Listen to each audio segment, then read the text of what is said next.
دیتی رہے گی درس شہادت حسین کی، آزادی حیات کا یہ سرمدی اصول، چڑھ جائے سر تیرا نیزے کی نوک پر،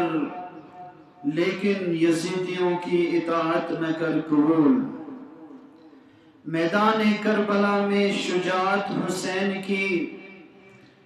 تاریخ بن گئی ہے شہادت حسین کی، بدلے ہزار رنگ زمانہ تو کیا ہوا، ہر دور میں رہے گی ضرورت حسین کی۔ تمام حمد و ثنا، بزرگی و برتری، شکر و عبادت، بندگی و اطاعت اس جہان میں صرف خالق کائنات کے لیے ہیں، اور اس کے بعد لاکھوں اور کروڑوں درود و سلام ہوں تاجدار بطحا، ساقی کوثر، شافی محشر،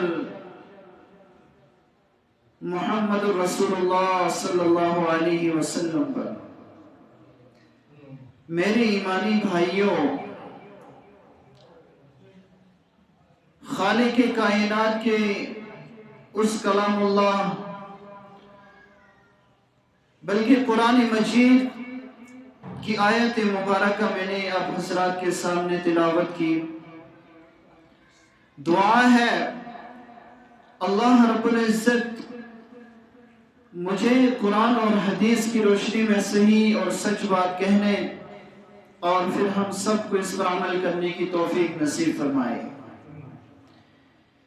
میری ایمانی بھائیوں، مالک کائنات نے قرآن مجید میں فرمایا انما یرید اللہ، بلا شبہ اللہ تعالی چاہتے ہیں لیذہب عنکم الرجس، تاکہ وہ ختم کر دے گندگی کو، اہل البیت، اہل بیت سے، وَيُطَهِّرَكُمْ تَطْهِيرًا، اور مالک کائنات اہل بیت کو پاک کر دے جیسے پاکی کا حق ہے۔ اور ایمانی بھائیوں، قرآن مجید کی آیت مبارکہ کے بعد میں نے آپ حضرات کے سامنے چونکہ حدیث رسول صلی اللہ علیہ وسلم پیش کی، سرور کائنات صلی اللہ علیہ وسلم نے فرمایا یوم عاشورہ کے بارے میں کہ من وسع عن عیالہ فیما انفقہ، جو شخص اپنے اہل و عیال پر یوم عاشورہ کے دن وسعت اختیار کرے، فیما انفقہ خرچے کے اعتبار سے، وسع اللہ فی سائر السنہ، مالک کائنات اس انسان پر پورے سال بھر میں اس انسان پر کوئی تنگ دستی اور کوئی مشکل پیش نہیں آنے دیتے۔ یہ یوم عاشورہ کے بارے میں حضور اکرم صلی اللہ علیہ وسلم کی حدیث مبارکہ ہے۔ میرے ایمانی بھائیوں، چونکہ آج کے اس دور میں، بلکہ یہ کہیں کہ مسلمان چونکہ اپنی اسلامی تاریخ سے، اسلامی ہسٹری سے جس وقت ناواقف ہوتے ہیں، تو ان ہمارے مسلمان بلکہ ایمانی بھائیوں، ایمانی بچوں کے ذہنوں میں کچھ حضرات جن کو رافضی اور شیعہ کہتے ہیں، وہ گند ہوتی ہے وہ بھر دیتے ہیں، جس کی وجہ سے ہمارے ان بچوں کے ذہنوں میں صحابہ کرام رضوانُ تعالی علیہم اجمعین، ان کے بارے میں غلط فہمیاں اور ان کے بارے میں غلط فطور اور ان کے بارے میں پھر بہت سارے ہمارے ایمانی بھائی صحابہ پر طعن کرتے ہیں، تشنیع کرتے ہیں، ان پر سب کو شتم کرتے ہیں، ان کو گالیاں گلوچ دیتے ہیں۔ یہ کس وجہ سے ہوتا ہے؟ یہ اس وقت ہوتا ہے کہ جس وقت انسان اسلامی تاریخ سے ناواقف ہوگا، اسلامی ہسٹری سے اس کا کوئی لین دین نہیں ہوگا، یہ جس وقت اس کو پتہ نہیں ہوگا کہ حضرت معاویہ رضی اللہ تعالیٰ عنہ یہ کون سے صحابی ہیں، ان سے حضور صلی اللہ علیہ وسلم کا رشتہ کیا تھا، اور اسی طریقے سے ابو ہریرہ رضی اللہ تعالیٰ عنہ یہ کون سے صحابی ہیں، ابو بکر کون سے صحابی ہیں، عمر کون سے صحابی ہیں، اور عثمان کون سے صحابی ہیں، حضرت علی رضی اللہ تعالیٰ عنہم اجمعین، یہ سارے کے سارے صحابیوں کے بارے میں جس وقت انسان کے دل میں اور دماغ میں یہ حصے نہیں ہوتے ہیں، یہ اسلامی تاریخ اس سے ناواقف ہوتا ہے، تو اس وقت انسان صحابہ پر تشنیع کرتا ہے، صحابہ کو گالی دیتا ہے۔ یہ وہ صحابہ جن کے بارے میں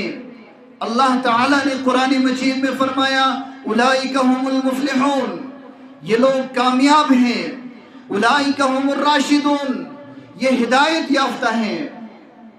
اولئک الذین امتحن اللہ قلوبهم للتقوی، اللہ تعالیٰ نے ان کی دلوں کا امتحان لیا ہے۔ ایک ہو گئے انسان، ہمارے بچے اسکولوں یا کالجوں میں پڑھتے ہیں، یہ ان کا جس وقت ایگزام کا ٹائم ہوتا ہے، ان سے ایگزام لیا جاتا ہے، یہ اپنے ہینڈ رائٹ پیش کریں گے، ان کی ہینڈ رائٹ کیسی ہوگی، انہوں نے لکھا کیسا ہوگا، ان کے دل کا امتحان نہیں لیا جاتا، بلکہ ان کے ذہن میں کون سی چیز ہے، انہوں نے کیا سمجھا ہے، اس چیز کا امتحان لیا جاتا ہے۔ لیکن اللہ تعالیٰ نے قرآن مجید میں یہ کہا صحابہ کے بارے میں اولئک الذین امتحن اللہ قلوبہم للتقوی،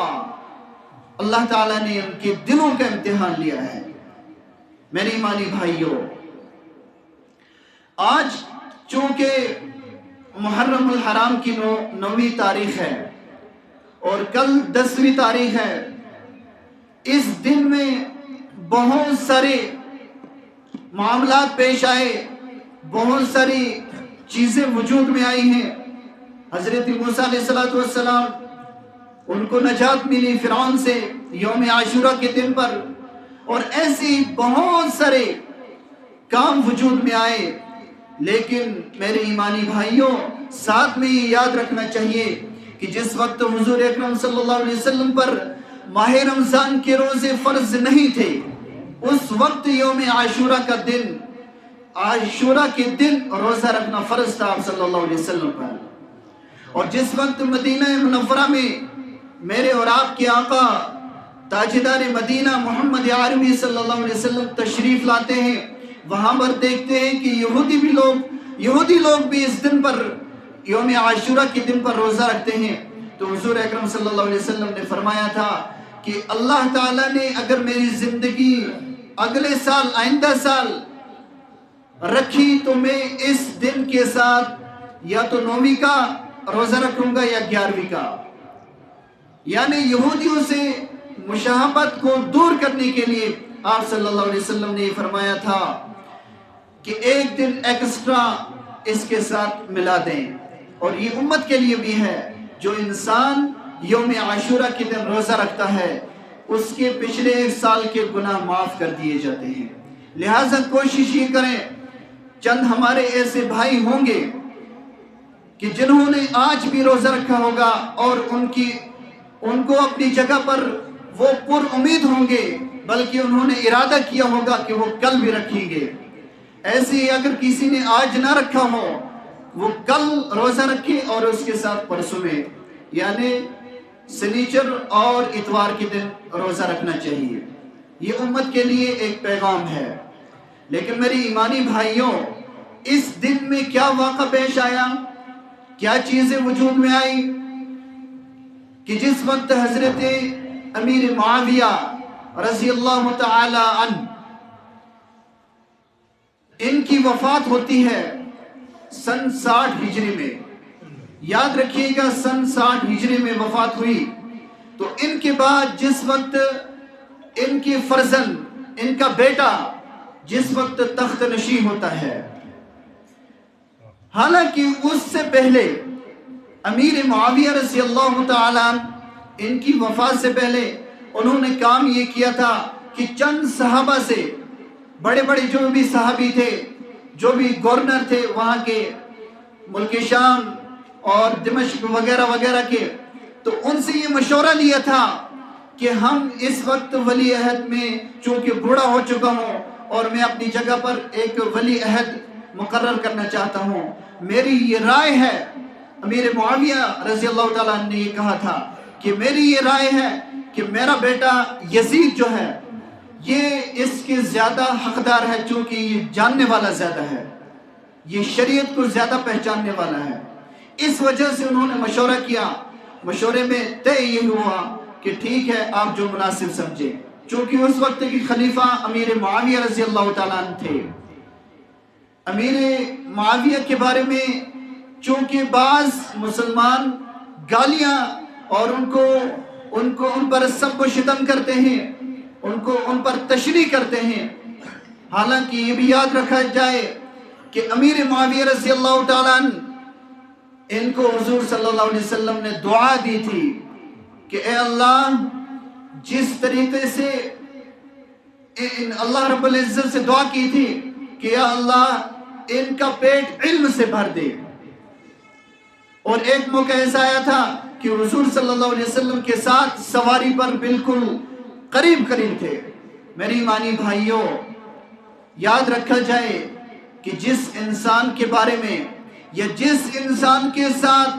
حضور اکرم صلی اللہ علیہ وسلم کا جسم اگر مل جائے تو اس انسان کے اوپر جہنم کیسے واجب ہو سکتی ہے، یا اس کو جہنم کیسے کھا سکتی ہے، اس کو کیسے جہنم جلا سکتی ہے، یہ یاد رکھا جائے.